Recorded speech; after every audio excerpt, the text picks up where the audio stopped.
Bismillahirrahmanirrahim. Assalamualaikum warahmatullahi wabarakatuh. Innal hamdalillah nahmaduhu wa nasta'inu wa nastaghfiruh wa na'udzu billahi min syururi anfusina wa min sayyiati a'malina. May yahdihillahu fala mudilla lahu wa may yudlilhu fala hadiyalah. Asyhadu an la ilaha illallah wahdahu la syarikalah wa asyhadu anna Muhammadan abduhu wa rasuluhu la nabiyya ba'da. Ikhwati fillah rahimakumullah. Alhamdulillah kita dipertemukan kembali dalam kajian kita pada hari ini. Tema kita pada hari ini adalah istiqomah dalam kebaikan. Kita selalu menjelaskan, kita selalu mendengar apa itu istiqomah.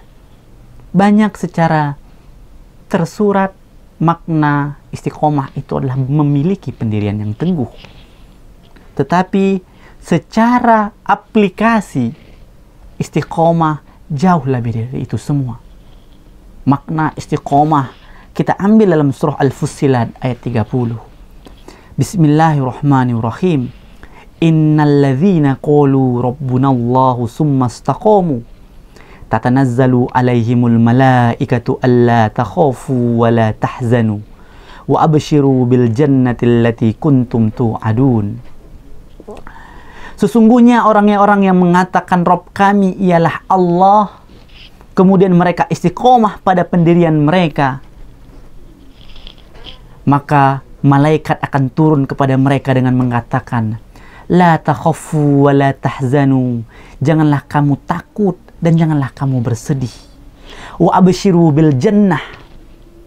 Apa kata malaikat yang diturunkan oleh Allah tabaraka wa ta'ala? Dan bergembiralah kamu dengan memperoleh surga yang telah Allah janjikan kepadamu. Dalam soal Fussilat ayat 30 ini kita jelaskan ada garis yang harus kita pahami.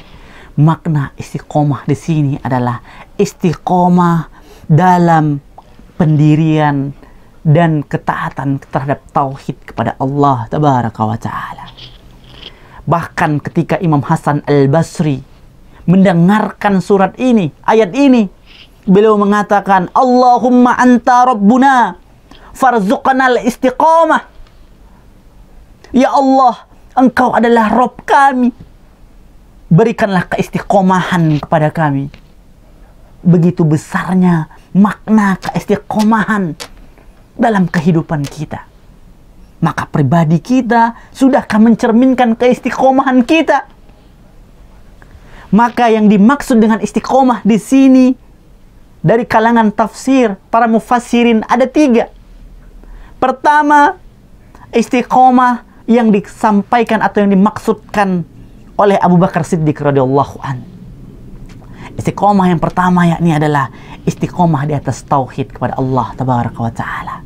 Itulah keistiqomahan yang paling mendasar sesungguhnya dalam kehidupan kita. Keistiqomahan yang menjadi pondasi kita dalam ketauhidan kita kepada Allah tabaraka wa ta'ala. Bahkan ketika kita mengatakan Allahumma anta rabbuna dan kita istiqomah dalam ketaatan terhadap tauhid tersebut, maka insya Allah keistiqomahan terhadap tauhidlah menjadi pondasi kita dalam meneguhkan keimanan kita kepada Allah tabaraka wa ta'ala.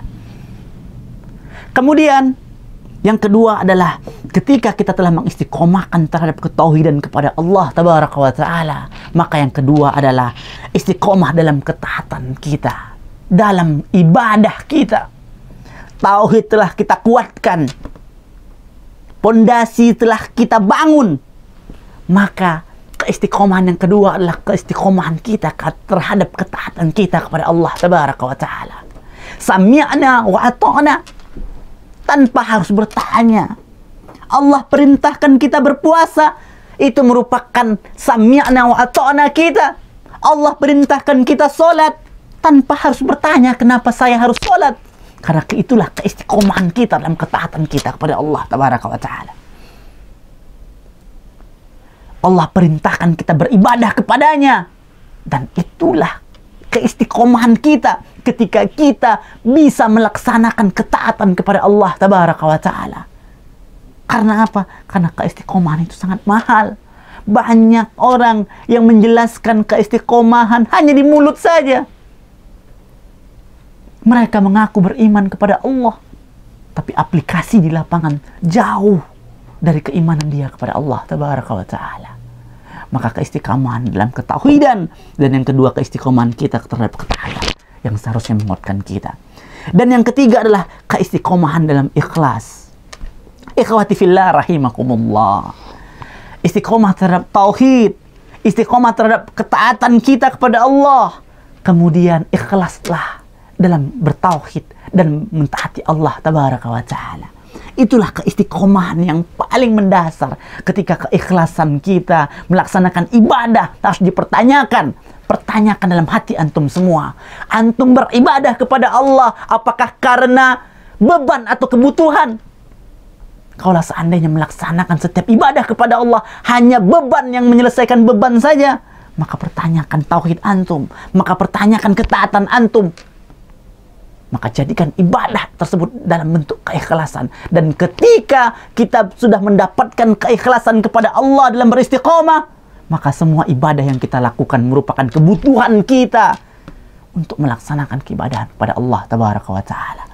Wallahu a'lam bisawab. Subhanakallahumma wa bihamdik asyhadu an la ilaha illa anta astaghfiruka wa atubu ilaik. Assalamualaikum warahmatullahi wabarakatuh.